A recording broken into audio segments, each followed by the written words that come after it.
This morning, major escalations off the coast of Venezuela after the U.S. seized a crude oil tanker. Yeah, it comes as Venezuelan's opposition leader, Maria Machado, made her first public appearance in 11 months to be awarded the Nobel Peace Prize in Norway.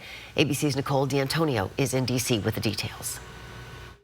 This morning, the first glimpse of Venezuela's opposition leader in nearly a year. Maria Machado waving to supporters in Oslo, Norway, where she received the Nobel Peace Prize.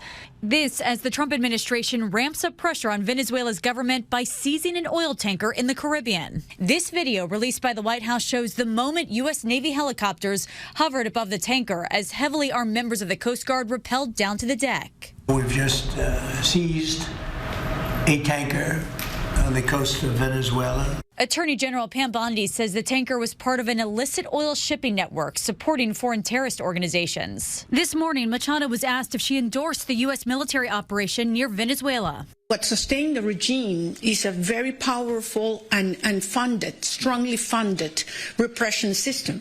Where does that funds come from? Well, from drug trafficking, from the black market of oil. Venezuela's government releasing a statement strongly denouncing the seizures and calling on the international community to reject this unprecedented aggression.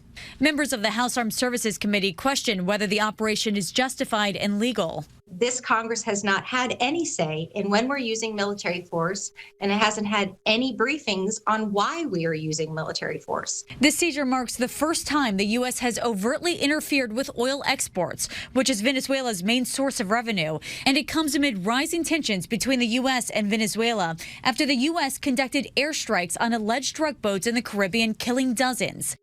President Trump recently suggested possible land strikes inside Venezuela and has also threatened neighboring Colombia, saying it could be targeted next. Nicole D'Antonio, ABC News, Washington.